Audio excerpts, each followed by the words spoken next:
Hi, this is Jonathan J, and welcome to dealmakers.co.uk, the #1 place for business buying information. I want you to meet my HR, my human resources expert, Kelly Bater. And Kelly has helped me avoid many HR mistakes in the past, and she's going to help you avoid the same when buying a business. Now, if you haven't been on my free Zoom training yet, then all you have to do is click the link somewhere on this video, and that will take you straight through to it.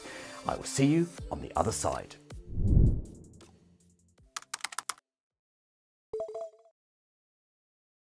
So during the pandemic, many entrepreneurially minded people saw it as an opportunity to buy businesses, and to buy businesses from owners who no longer wanted them because they were fearful for the future.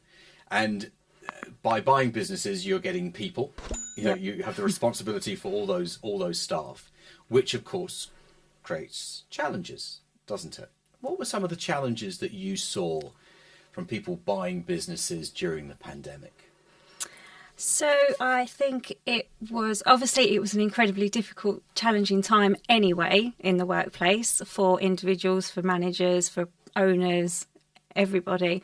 So that was the first challenge, was, well, where was all the staff? Where are they located? What are they doing? People working from home. And furloughed. Furloughed, absolutely. And where's the information? Mm-hmm. Believe it or not, businesses still have lots of paperwork and documentation, things saved on their own PCs and things like that. So we had that challenge, because obviously when we're buying businesses, we need to be doing the due diligence and working out what's in place, terms and conditions, policies, procedures, things like that. 20 years ago, everyone was saying it's going to be a paperless office. 20 years ago, and it's the exact... Well, it's not. It's nowhere close, is it? It's nowhere close. Nowhere close at all. And there's still that reluctance to move, from the paper to an IT system to manage data. So that's one challenge. And I also, it came to a point where I believe everybody thought that they could own a business as well, because they were seeing lots of businesses up for sale, closing down, going into administration, whatever it was. And, oh yeah, I can do that. And perhaps moving into it a little bit too quickly without the knowledge. Interesting. Well, not what knowledge of of the business, or just as a general. Right, I think. Okay. People want to be entrepreneurs and perhaps moving into areas that they don't really understand. And when it comes to staff, you need to get it right, don't you? Because there are lots of rules and regulations that favour the staff member. Yeah, there definitely are. And employees know those rules and regulations as well. So it's not that you want to, to get around them by any way, shape or form. You can't. Yeah. No, absolutely. It's the internet's fault. Right? Everyone knows everything. Yeah. Everyone can Google. Yes. So, you need to be fully informed up front. You need to be aware of what you're moving into, what information you must have, and what processes and conversations you're meant to be having. You need to have that planned up front. Because I guess, well, I can speak from experience by saying that if you don't do it properly, it's expensive. It can be, yes. I should explain. My favourite anecdote around this involves you, Kelly. So we had 75 people, I think, to make redundant at that business that I bought a few years back. And you dealt with 74 of the 75, pain-free, no problem. I did one, and that was the one that sued us. Yes. Yes. It was a vehicle, if I remember rightly. There was a vehicle involved, yes. So I think the conclusion I reached was to let the professionals do it, rather than ever being involved myself in anything HR related. But I think what you did was you thought you was having an adult conversation, and a conversation where you was going to come to a mutual, agreement. But they don't generally work out that way. No, I think he may have been fine at the time. Then he goes home, speaks to his partner, and his partner says, "Oh, they can't treat you like that. You've got rights. Let's get onto Google and find out what our rights are." And then they start a process against you. So always best to get the professionals to do it for you. So furlough was an incredible opportunity again, for which the government gave us here in the UK, to allow us to keep staff that wouldn't have any work to do but get paid 80% of their salary. Yeah. However, did it create any challenges with people then returning to work? Did you see anything along those lines? There's still challenges with people returning to work. Really? Even now, yeah. So at first, nobody knew what furlough was. I had to research it. As far as I knew, it was something that the American Army did. Yes, yes. And so I had to educate myself. Nobody really knew how to operate it. Don't forget, people often, well, I'm probably forgotten this, but every week the government changed the rules at the beginning on furlough. Okay. So there was people getting their heads around that. I think some companies perhaps took advantage of it. I think some employees took advantage of it at that time. So it was a really, really difficult time. And then once we all realised it wasn't going to last for 3 weeks, it was actually going to be going on for a little bit longer. The working from home continued. Yes. If you can work from home, work from home. Yeah. Obviously, where they couldn't, people did start going back into the workplace at some point. But where there was the working from home, people became used to it. And they, don't forget there was homeschooling going on. At one point, we wasn't even allowed out, So there was all these factors. But then as those factors, the kids went back to school, we were allowed out more.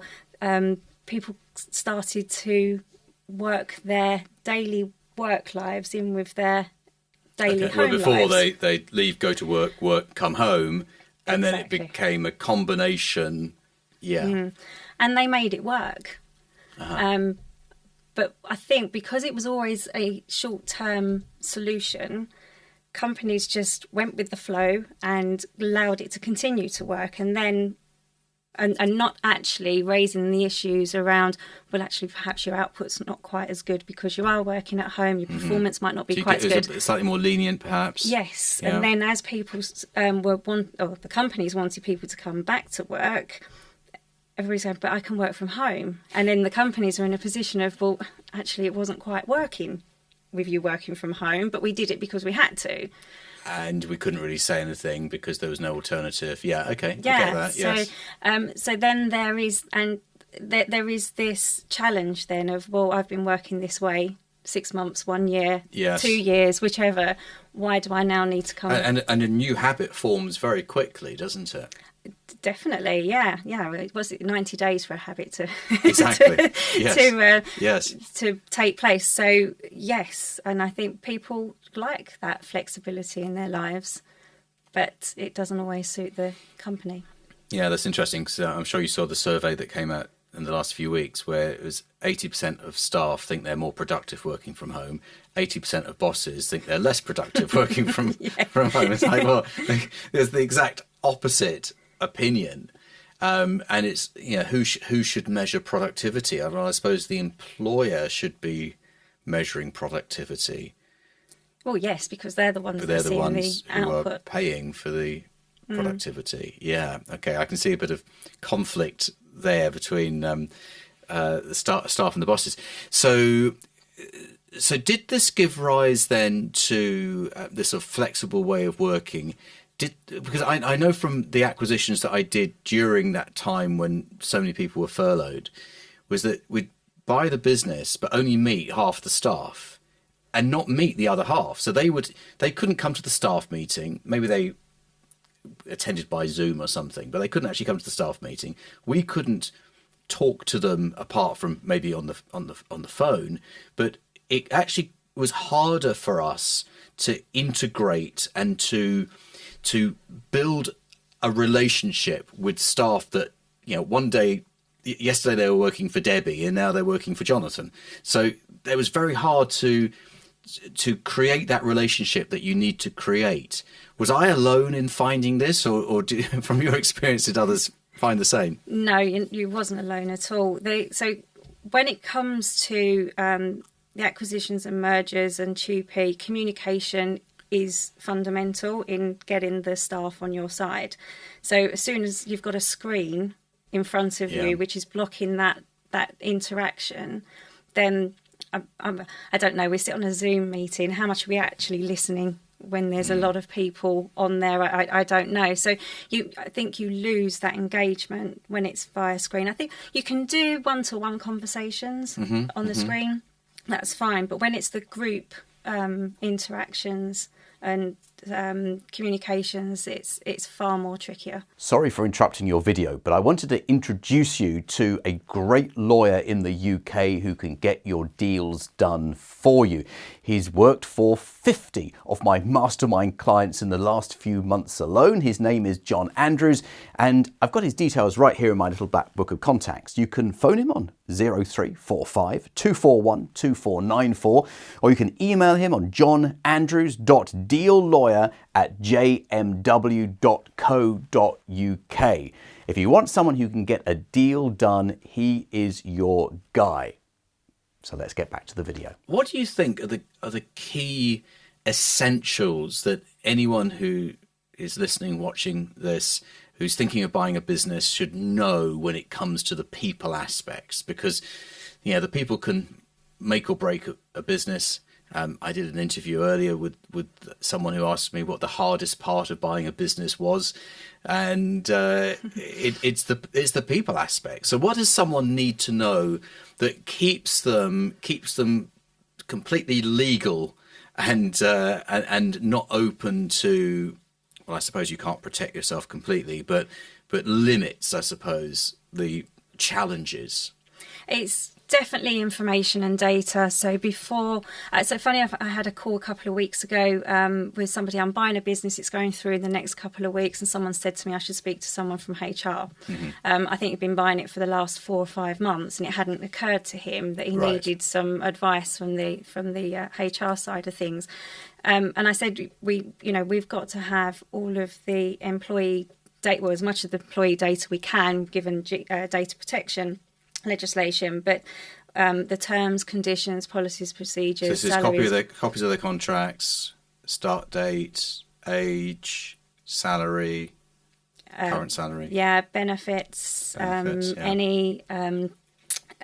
any increases that are on the horizon, any bonuses, maybe disciplinaries and things that have happened previously. Now, something which wouldn't have really have been a point to consider, but are they here on a work visa? Because obviously with the change with our relationships with Europe, that's all changed. And as an employer, if you've got people on a visa, you will have to be a sponsor. So you need that information. As much as you can get, notice periods, as much information as they're willing to give. You need that beforehand. I had one instance where we did the due diligence beforehand, and it worked out that one of the employees, who was on over £100,000 a year, was on 12 months notice. And as a result of that, they didn't actually end up buying the business because it was too much of a risk. Well, it's a £100,000 plus NI cost, plus isn't it? Any other benefits. And sometimes people on very long notice periods, we were talking about this in a mastermind actually on Friday, people on long notice periods realise that they're better off not working and taking the money than they are working. So they make themselves dispensable so that they can be paid the severance. Yeah, I mean, how lovely for 12 months. Yeah, it's expensive. And when you're buying a business, that kind of expense is not what you're factoring in. Yeah, absolutely. Something that I have done, and maybe you can tell me whether this is correct or whether there's a better way of doing it, is that quite often the owner would be salaried. So there'd be an employment contract, so whether it actually exists or not, but there is a contract between the owner and the company by virtue of the fact that they're being paid a salary, and then quite often there's a partner on payroll as well, and maybe a couple of adult children on there. So getting everyone to resign on completion and sign a compromise agreement that they basically forego all claims against the company for a nominal £1. Is that still a good approach, or is there a better approach, or how would you do it? I'd say that's still the standard approach, is to have that in your heads of terms that they do exit the business. Quite often some owners will stay on for some time for the embedding of the new owner, the building relationships with existing clients. But obviously that's usually done via a self-employed consultancy agreement. Yeah, no, that's. I'm glad you said that, because that's exactly the approach that I've taken. So therefore they can't sort of claim constructive dismissal. So actually, someone did try that with us. They said that they wanted their sort of notice period on their contract. It's like, no, you're selling us the business. We can't. He said, but I'm also an employee of the business. I want my 3 months notice that's in this contract that I've produced out of nowhere.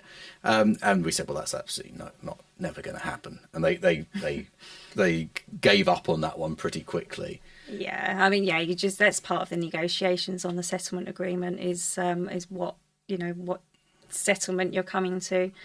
Yeah.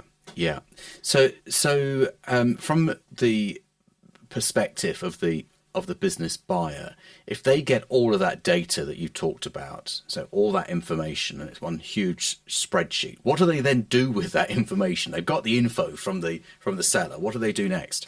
Well, it's reviewing what that means for the business going forward. What are the cost implications?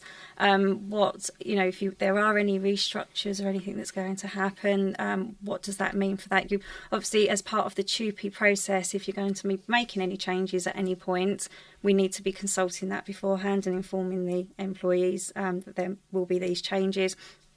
So there's all those considerations to be made before the actual transfer of the business happens. Yes. Is that the structure that's needed going forward? Are you merging the company with what you've already got, or are they going to be a standalone business, and how is that going to work structurally as far as the people are concerned? Because I think generally we look at, when we're buying a business, we look at the financial structures, the business structures, and quite often forget about, or how do the people fit in that? Yeah, and of course, the people can make or break it, right? Yeah, I mean, who are your key people? Who are the ones that you must retain within the business for it to be successful? So sometimes people ask me, is it possible to insist that a key member of staff stays post-purchase? And of course, we can't insist on it, but I suppose we could make their notice period longer. And would that work?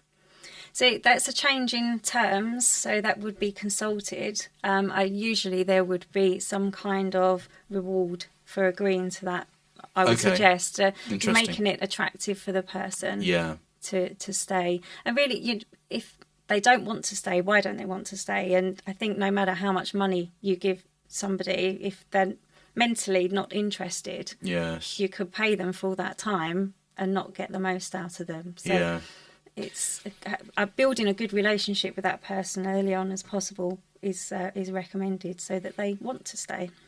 So actually that moves us nicely onto the subject that I want to talk about now, which is how the world of employment has changed when it comes to work-life balance and awareness of the well-being of the staff. What are your observations on that? Because you're closer to this than I am right now. It is certainly becoming something which companies are talking about more, large and small. I think the corporations have been talking about this and working with their staff on this for quite some time. Smaller businesses, I think, have wanted to, but perhaps it's a bit costly. But it doesn't have to be because there's so much out there. It's being taken into consideration. I don't know how serious some companies take it, if they're just actually saying the words because that's what's in the media at the moment and that's what everybody's talking about. But there are plenty of companies out there that are listening and making those changes, and that's because staff want them to. It's all part of when you're recruiting now, and I'm sure it's very hard to recruit at the moment, no matter what industry. The people are just not there, or if they are, they're picking and choosing where they go, and that's part of what's attracting them to companies. Is it's no longer the salary and the bonus and the gym membership. It's the salary and the mental well-being and the flexi time. Yeah, exactly. The flexible working. When can I work from home and when can I work in the office, and they're the things that people are looking at now. Yeah, can I leave at 3:00 but make it up in the morning or something? Yeah, yes. So, how does the new owner of a small business and small sort of sub 5 million revenue implement something that creates that understanding culture but doesn't cost a fortune? I mean, how do we do it? How do we keep the people happy so that our acquisition doesn't disintegrate in front of our very eyes because everyone's walked out? I think something that would be quite different would be to ask the staff what works for them and what doesn't, okay. and actually listen to them. And you don't have to implement everything, but for them to feel like they're contributing to a new way of working for the company will be quite exciting and engaging. Yes. And it's not to say, oh, well, everybody's now going to be based from home 5 days a week. That for a lot of companies that's just not viable. But it may be workable to do 1 or 2 days and everybody's in on a Wednesday, but actually your days are a bit more flexible around the rest of the week. That's just an example. There's so many other different things that companies can do to engage the I think that hybrid is going to be the way forward, isn't it? Yeah. And I think most people accept that being in a room with your work colleagues and being able to discuss things and sit around a table is very valuable as well, where being at home does allow you to sort of receive the deliveries, constant Amazon deliveries and so forth. So it's getting that hybrid working where you have the same output, but it doesn't really matter where that person is working from. Yeah, and there's a lot of structure that goes behind that. It's not as simple just to implement a policy. Okay. So I can write a policy, lots of different variations of it, but how's it actually going to work? You've got the technological side. Obviously, they've got to have the correct equipment to be able to do that. There's if you have got, Debbie who's performing amazingly, Jonathan isn't performing amazingly. How can I tell Debbie that they can work from home or be flexible and tell Jonathan that you can't? Because you think that the moment I get home, I'm going to be on my Xbox. I mean, obviously I'm not, because I'm not. Jonathan, come on. I'm not 18, but you know. Yeah, no, that's right. It's but you don't know, but you've got to have those measurables in place to say, well, actually, Debbie's performed like this and Jonathan hasn't. But surely there's technological ways of being able to check up on what's going on when someone's at home. I mean, you can see when they're active on their email. I mean, there's software, isn't there, you can put on someone's computer. But I bet that's an invasion of privacy. Well, there's lots of people use Teams, lots of companies use Teams, and you can see when somebody's active on Teams and not, for example. So it's not necessarily an invasion of privacy. And so long as you've got, hey, here we go, with a policy, but if you've got a policy to say this is what we use and this is what we monitor it for, what we use it to monitor for, then you're fine.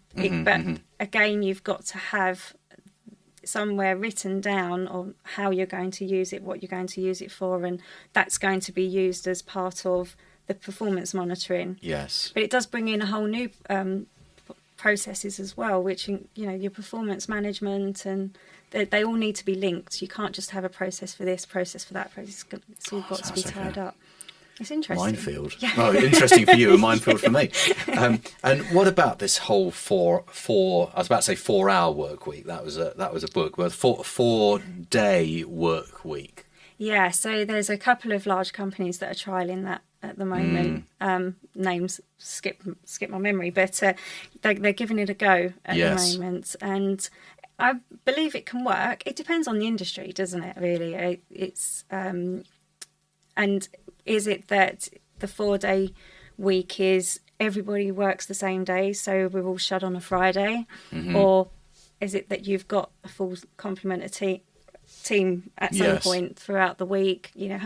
Again, it's how you structure that. You see, 20 years ago, I reached the conclusion that no one really did much work on a Friday, specifically Friday afternoon. So there was almost no point being in the office on a Friday. But then, of course, if you reduce everyone's salary accordingly, they don't like that. So I think what everyone wants is they want the same salary, Yep. but work 4 days. But they'll say they're working longer days and they're more productive during those 4 days. Doesn't it just prove that they could have done the job in 4 days? They were never working 5 days to start off with. It looked like they were working for 5 days, but now they're doing it all in 4. Well, come back on the 5th day and do some more. Yeah, but I think... Or am I just being very old-fashioned? No, Probably being very old-fashioned. I think lots of people look at it that way, but we've got technology, obviously, streamlining the work that we're doing. Also, you bringing in the mental health there as well. So it's not going to work if we're expecting them to get a full 5 days worth of work done in 4 days. It's about working smarter, isn't it? And achieving those 5 days worth of work in 4 days. So there's... Yeah, I'm not saying pile on the work so that they're doing more and they're working 7 till 10 o'clock at night. That's not going to work. So again, like the hybrid working, the 4 day working week needs to be structured properly, and you can't just implement something like that. There's also the which I've worked on recently is the no limit of holidays. Oh yes, that's interesting. That's another interesting thing, and that sounds amazing. And there have been large companies which implemented it and then took it away. Oh really? Yes. I didn't know that. And okay. I tell you why they did that, because people weren't taking enough holidays. Oh, they weren't taking enough. Okay, so tell me what's the psychology behind that then? How did that work? Guilt. So because there was no limit on the number of holidays set, people didn't know what they could take, what they couldn't take. So actually they ended up not really taking as many holidays as what our limit or our minimum is in this country.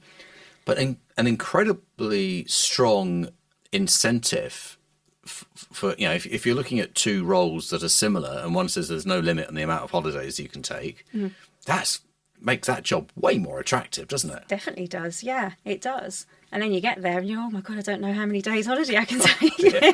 Well, none of this is simple, is it? No, it's not, because we've got in the background, when somebody leaves and they get pro rata of holiday, how much do you pay them? How much have they accrued over 8 months if you've got no limit? Yes, of course. Or if they've taken loads. Well, I suppose, I'm just thinking out loud here, but I suppose you could have it in your contract that it's unlimited holiday, but at the point that you leave, there can be no claim for unused holiday, because unused holiday could be like every day. Yeah. So actually, if you want unlimited holidays, when your employment ends, the balance is that you can't make a claim. Could you do that? Or is that... I mean, you probably could. That would be one way of looking at it. Or actually, when you leave, statutory holiday will apply to the calculation. Oh, okay. Could be an actually, option. that's probably fairer, isn't it? So there's so there's all these wonderful ideas. It's just the mechanics in the background. Very interesting. Very interesting. And I don't want to put anyone off buying a business, but it is a bit of a minefield with the people side of things, isn't it? It can be. I mean, it doesn't have to be that complicated, but there's a lot to look at as far as people are concerned, and there's a lot of considerations to make. I think as long as you've got the data, so long as it's upfront, and so long as you prepare your communication, you should be good to go. Yeah. Okay. So you've spoken to my mastermind people a few times. Yes. And I know that you've helped many of them with their HR challenges. There are always people watching this video, listening to this podcast, and they're sitting on the fence. They have an interest in buying a business, but they haven't taken the first step. What would you say to those people? And I'm kind of expecting you to say something from an HR perspective. Look into it, do your research. Make sure it's a business for you, and look at yourself. Are you a people person? Are you good with people management? Or would you employ somebody else to do that side of things? Yes. Think about that, because generally when you buy a business, people come with them. So they are usually, I think you said like 80% of what a company manages is the people side of things. Yes. So it's a huge consideration. So I suppose you need to take a long, hard look at your skills and your weaknesses, and say, if I'm not a people person, I need to find someone who is. Because if I don't have someone looking after the staff, then my acquisition will not be as valuable as if I did have someone looking after the staff. Definitely, yeah. They will mean the success of that acquisition or not. Yeah, very good. And so Kelly, how do people get in touch with you? So the best way is via my email. You can direct to me, which is kelly@kbetahr.com. You can always look at my website, which is www.kbetahr.com. They're the best ways to contact me. Fantastic. Kelly, as always, thank you very much. Thank you. And I look forward to hearing from you again in the future. Thank you. On Thanks for another having me. episode. Thank you. Cheers.